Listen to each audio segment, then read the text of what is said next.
Hey everybody. Um, what a wild ride these last 2 weeks, and what a journey. Um, as you all know, I don't have control of my YouTube channel, and I'm uploading uh, everything up on Rumble. It's taken a while, but I think I have 1,000 videos close to it uploaded there, and that took forever. So, well, I was like saying, well, what's on Rumble these days? I should have came over here a while back. And as I was looking to Rumble, there isn't much in the way of 9/11 content. So this is a really good chance to build up a channel here and make a difference. While I was doing that, I saw a video that by an individual I'm quite familiar with. His name is Rdkowski from WeAreChange NY. And I'm like, all right, he interviewed Richard Gage, formerly of Architects and Engineers, and he made his own group, him and Gail Gage, his girlfriend.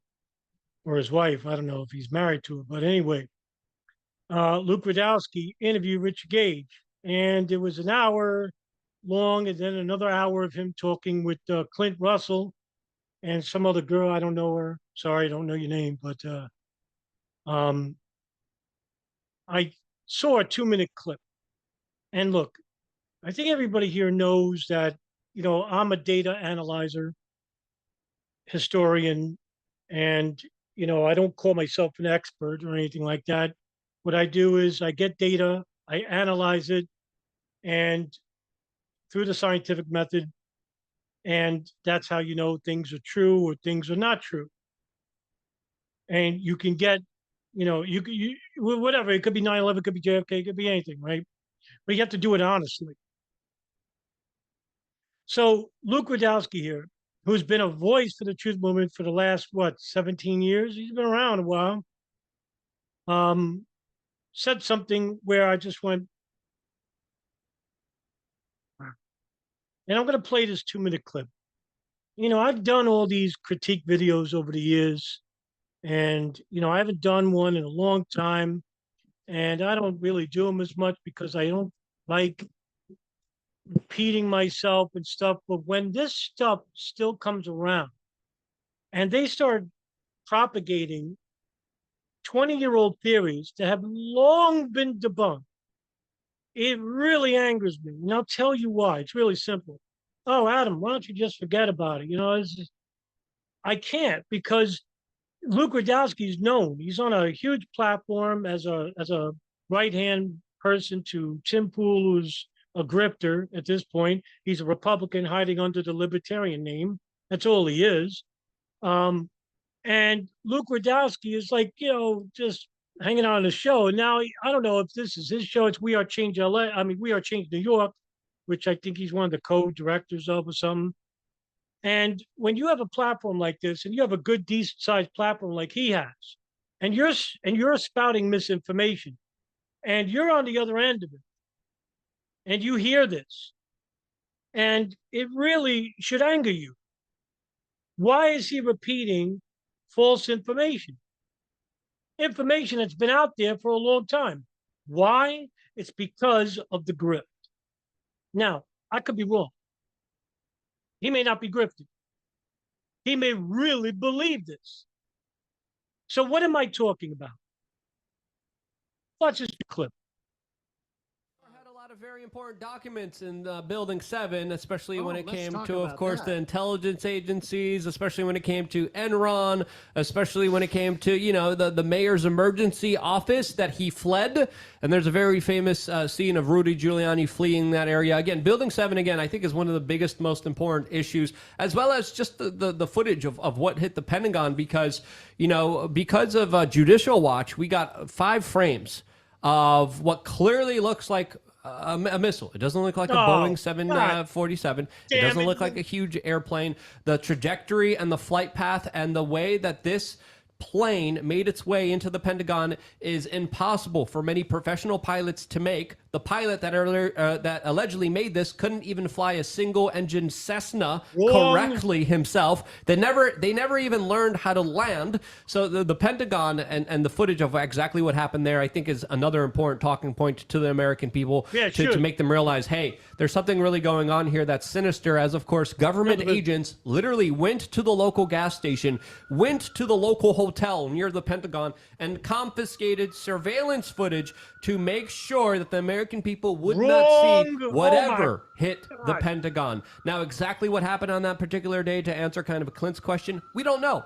We have a lot of unanswered questions. It's not on us to answer these questions. These questions should be answered by the U.S. government. Building 7 is another one where, of course, we had individuals like Kevin McPadden, a 9/11 first responder rescue worker, a personal, friend of mine who was there, that literally talks about the countdown from 10 to 0 and them taking down Building 7 when the BBC was reporting that it came down originally behind them. Again, so many things are just absolutely just mind-boggling about this entire event that stink to high heaven. What's one of the key talking points that you're using out there in the streets, Richard, talking to the individuals? Those 2 points are some of the strongest for me when it comes to questioning these events. You don't question, and I don't give a fuck what Richard Gage says, right? Let's get right to the point, right? You said that because of one fringe element group called Pilots for 9/11 Truth, that's what you're saying. You didn't even say that. You were, how can I put this? You're misleading the public when you say a majority of airline pilots say they couldn't make that.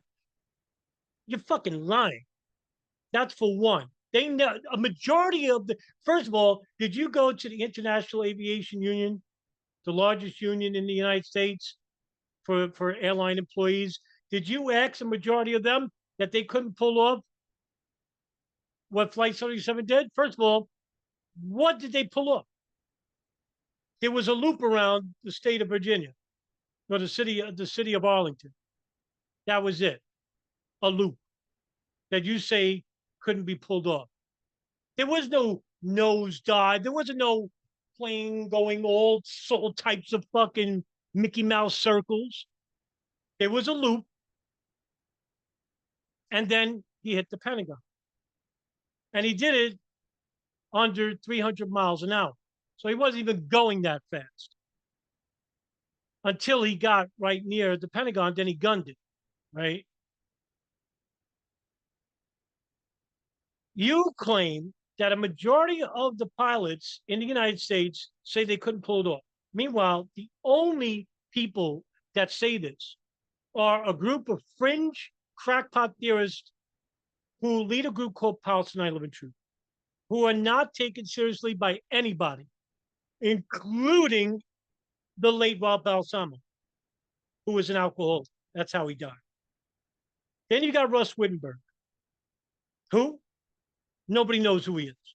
Nobody gives a fuck who he is. As you can see, there isn't a slew of pilots retired coming to his aid. Yes, there are crackpot pilots. So that's for one loop. Secondly, you claim that Alejandro couldn't have flew this plane because his teacher told him he was a terrible pilot. That's true. That in itself is fucking false.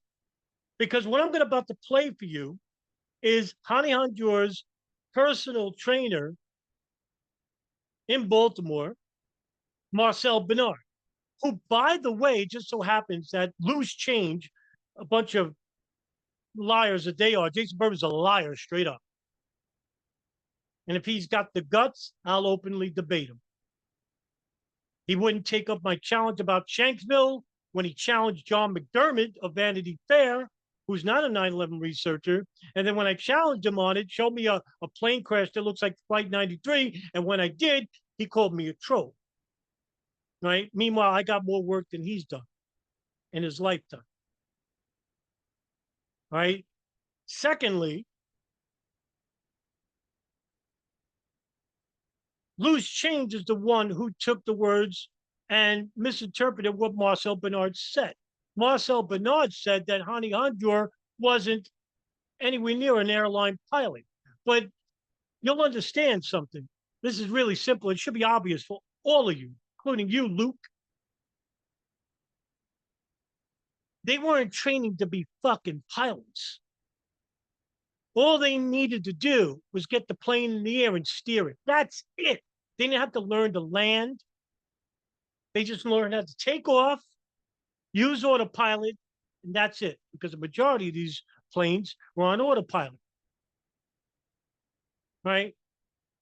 Loose Change said, oh, Marcel Bernard said that Hani Hanjour couldn't float his plane. They took a clip of him, but they didn't show the whole clip. Let me show you what Marcel Bernard said that Loose Change knew about and didn't put in their film. I wonder why they didn't do this. But like I said, don't take it from me. I'm all about the source. Let's go ahead and play the videotape, shall we, Luke? You claim that his teacher said this guy, Marcel Bernard, couldn't fly, that Hani Hanjour couldn't fly the plane. What did he say? Bernard says Hanjour produced a logbook showing he had 600 flight hours, a pilot's license. The address he gave, Bernard says, belonged to a Laurel hotel. Despite his poor skills, Bernard says Hanjour knew enough about handling a small plane to accomplish last Tuesday's horrific mission using a Boeing 757. It's certainly different, but I believe that with the experience he had, once the airplane or a jet was airborne, if he decided to take over, that I think could easily point it in the direction he wanted to and do the damage that he did. Wow. Well, bingo. I didn't bore you with a 3-hour video like a lot of these truthers like to say, oh, this is my evidence. They don't even watch it. They just show you a 3-hour video. That was less than 40 seconds. That's him saying the opposite of what Loose Change said and what you're saying, Luke. Is he in on it? Did the feds get to him too? The Illuminati? Since you're a big Jonestown freak fan?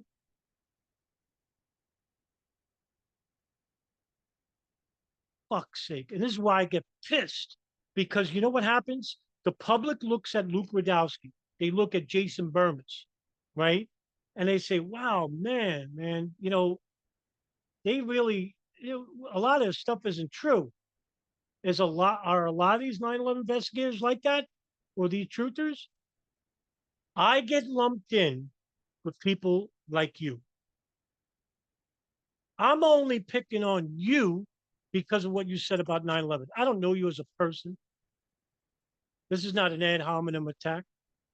I'm attacking you for the point that you made because you should know fucking better, right? You're propagating 20-year-old theories that have been debunked for years. Why? Because you either believe them or two, you're grifting, meaning that you're making money off of the very same people who are the biggest backers of the truth movement. And who are they? People who believe rather than know. And they believe anything. That COVID was manufactured in a lab, and that Sandy Hook didn't happen, and that, Alex Jones is fucking Bill Hicks or whatever, JFK is actually going to come down from heaven, all this stupid nonsense. I get lumped in with like you. And I don't want to I don't even want to be near you because it would ruin my reputation. I'm about reputation. I'm about providing information to the public which empowers them. That's what I'm about. Ain't no skin off my back. I'm not making money because I don't think what I'm doing is worthy of $1. I'm dutifully reporting on a specific time set in history. That's it. I didn't uncover new material. I didn't uncover anything classified. And you know what the sad thing is that there are a few of us. The real crime of 9/11 is I can name 5 reputable researchers, but I can name you 100 dishonest ones. And you belong in that category, sad to say, because you should know better. You're no hero because you yelled at old man Larry Silverstein, what, an 87-year-old Jew? Real tough. Let's see you do that to George Tenet. Let's see you do that to Tom Wilshire. Let's see you do that to Cofer Black. Let's see you do that to Richard Blee. Let's see you do that to General Michael Hayden. Now we're talking. But you don't got the guts to do that. You'll yell at an old Jew. You're covering up what happened at Building 7. You had 23 fucking years, just like Richard Gage did. And Richard Gage is a professional grifter. The guy doesn't even have a job. He makes money off who? People that follow, like the likes of Rdkowski and others, because they're easy to grift. You'll believe anything they say. Shit, if I was all about fucking money, I'd be a millionaire probably, because I've been doing this for the last, 7 years online, 16 studying.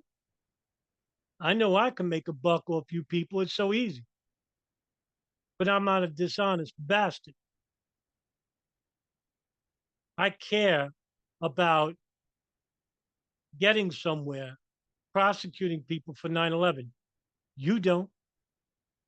Because if you did, Luke Rudkowski, you wouldn't want to be anywhere near the likes of Richard Gage or Jason Bermas or any of those crackpots that have done absolutely jack shit for the 9/11 truth movement. Where is Richard Gage? Oh, he's making a movie about a courthouse. Wait a minute, why isn't he in a courthouse?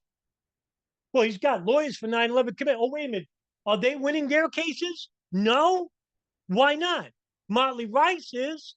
They're in the Southern District of New York, suing Saudi Arabia. In fact, the United States State Department is trying to cover up their crimes. Creedler and Creedler, they're getting somewhere. Why isn't Lawyers Committee getting anywhere? Who are they listening to? Barbara Honegger. There's your first mistake. A fraud. A major league fraud. A fucking traitor. They're listening to Richard Gage. They made Richard Gage and Barbara Honegger part of the board. And these people don't know jack shit. How the fuck are they on a board of a 9/11 truth movement when they don't know anything about 9/11? They couldn't even name you a fucking hijacker.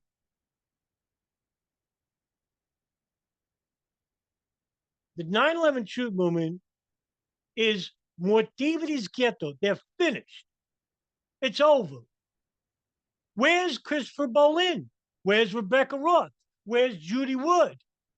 Where's Thierry Mason? Where's Barbara Honegger? Where are they? Where's Alex Jones, Jim Fetzer, Owen Schroyer? Where are, hey, listen, big time, you big time 9/11 truth movement leaders, self-professed experts. Where the fuck are you? I'll tell you where you are. It's what I said about you 10 years ago when I used to be on Facebook. And what I told Christopher Bolin's wife face to face, that you guys have a shelf life of 5 years. You'll be a big name. Ain't no one was bigger than Christopher Bolin 6 years ago, 7 years ago, because he was about the Jew. Where is he? I'll tell you why these people have a shelf life. Because they don't learn anything new. They have a belief system, a point or two, and they ride that belief. For Christopher Bolin, Israel orchestrated and planned 9/11. Arrogant motherfucker even wrote a book stating solving 9/11. Imagine the fucking arrogance of that asshole to write a book like that. Was he respected by the 9/11 victims' families? Mindy Kleinberg doesn't even know who he is. The Jersey Girls don't know who he is. Where is he? He's got all this remarkable revelation of Israel being behind 9/11. Where is he? Is he in a courtroom? Is he pressing charges? Where's the documentation? Right? Christopher Bolin's only there to make a mockery of the serious researchers who are trying to piece together about verifiable information of Israeli intelligence involvement pre 9/11. There's a couple still active. DJ Thermal Detonators 1, Brian Dawson here and there. Myself, Sean Russell, Darren Harvey. There's a few. That's what Bolin's doing. And for such a taboo subject, too, Israel, where we have to be fucking careful about our accusations. And this motherfucker went off the reservoir. Now, he may have gotten Adam Green, some fucking fake nationalist, Albert Bashai, and all those crazy motherfuckers who only live on the fringes of the internet. Because to them, Israel is the fucking evil of the world. They're the only evil. Delusional motherfuckers. Does Israel have a lot of problems? Fuck yeah. I critique the government almost daily. But they're not the evil of the world. These are Christian nationalists. They're fucking sick. People like Nick Fuentes and them, you know, I don't know how they got platforms. But then again, there's a lot of racists out there. And that's the whole bit of it. You know, people like Barbara Honegger and Judy Wood,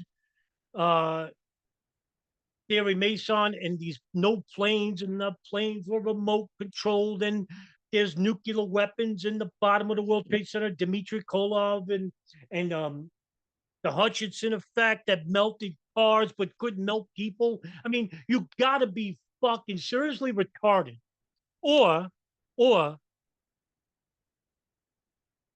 what I think is the reality. For 20 years, you've been listening to Alex Jones telling you that the official narrative is false. Don't read the 9/11 Commission report. Don't read the Joint House inquiry. Don't read Operation Pent Bomb.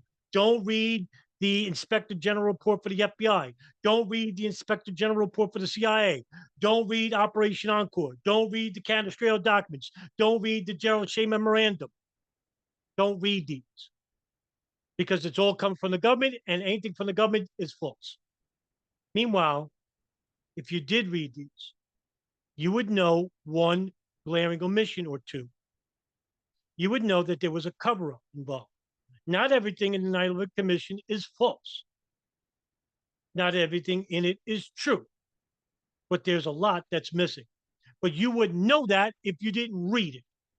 And for years, you've been told this by Christopher Bolin, by Barbara Honegger and Richard Gage, and all these other fucking losers.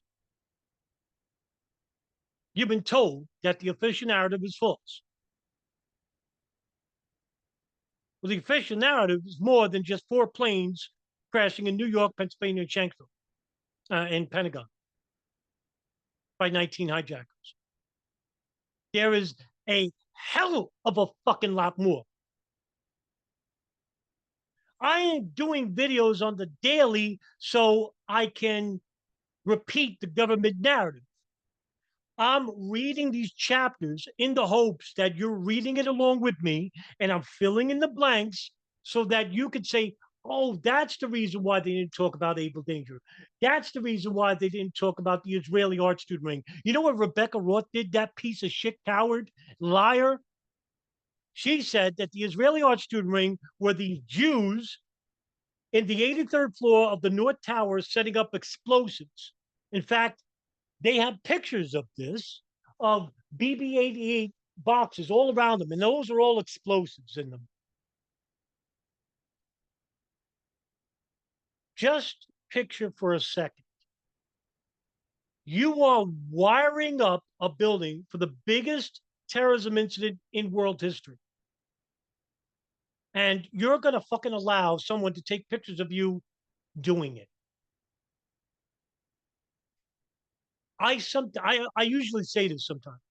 I wish that 9/11 was as simple as the truth movement made it out to be, I wouldn't have lost all my hair. I wouldn't have been gray at the age of 45. I'm 54 now. I'm fucking salt. 16 years of fact checking information. It took a toll on me.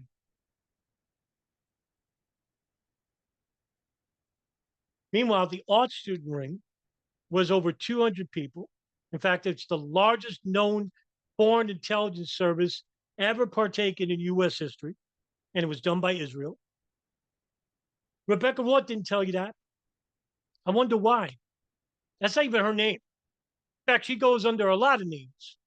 Monica Gaynor, Corianne Ashley, Lauren something. By the way, she wears a wig.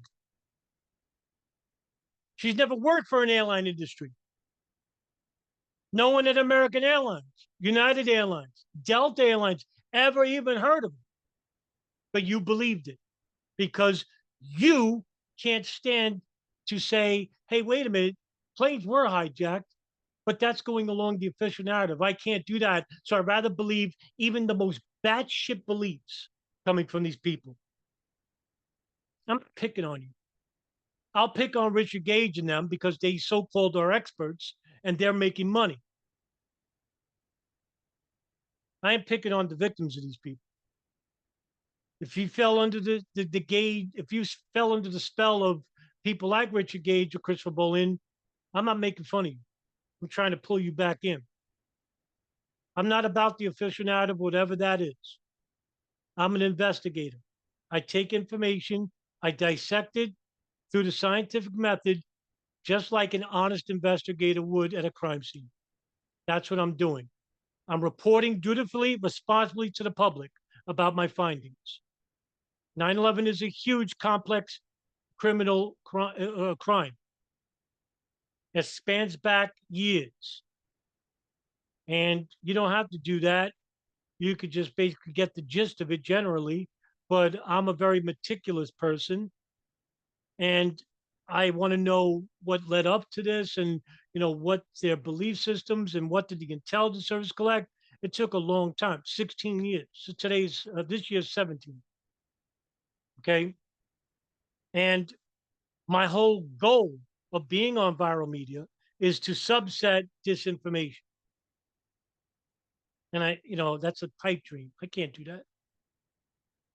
But my hopes is that by reporting honestly, it'll catch on to other people, younger people who can actually bring about a bigger audience. That's my goal.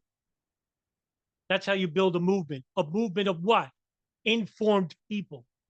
Because with information, what can you do with it? You can act on it. With belief, what can you do? Nothing. You're paralyzed by it. And that's why I pick on Rudkowski. That's why I pick on Richard Gage. That's why I pick on Barbara Honecker. That's why I pick on Christopher Bolin, Rebecca Roth, Jason Burmez, because none of those people, not one, will ever debate the issue with me. Not one will ever go to court with information that shows that their beliefs are true or that they could prosecute anybody. Not one ever gave a dime to the 9/11 victim families or the law firms. Not one of them had the courage of their convictions. I've been calling out these people for years because they make honest investigators look bad in the eyes of the public. And I built a reputation of being honest and straightforward. And I'm not sold out. I promised I would never make a dime reporting honestly. And I never will. Now, that's the end of this video. And it's a rant sometimes. Yeah, you know what? Luke, I don't expect you to even watch the damn video. But you owe the public one thing, and that's honest reporting. If you're about fucking honest reporting, you better mean it. And that means disengaging from the people who aren't reporting honestly. Now, Luke, if by the 1% miracle you watch, and Clint Russell, I don't know why you're even with this person or even wanting to commiserate with Tim Pool or any of these people, because they're going to hurt your reputation. Just being around these people, just even talking with these people, it hurts your reputation. I'm just looking out for you. Going to make some tough choices, Luke. You're either going to go the honest route or you're going to continue propagating false theories. What happened at the Pentagon? A missile hit the fucking building. You're going to fire a missile at the one place in the world where they can discern a plane from a fucking missile? 100 people saw the plane crash into the Pentagon. They all fucking in on it? There was plane debris all over the lawn, inside the building. Fuck, I even interviewed the Pentagon on-scene commander, James Schwartz. You know, I'm the only person that interviewed him. How can no one interview this guy? He's right there, in the middle of it, in charge of it. Because he's not going to listen to you. Why would he want to talk with you? You don't even believe a plane hit the Pentagon. Neither does Richard Gage. Maybe that's why you two get along. Because that's where the money's at. Maybe you really believe it. Well, you've been disproven. And I challenge any one of the people I mentioned to come up. Let's have an honest discussion, face to face. I don't need an audience. One-on-one. Any one of you have the guts or the courage of your conviction to stand behind these false theories in the light of information. Because that's what I'll bring. All right, everybody. Have a good night. Take care.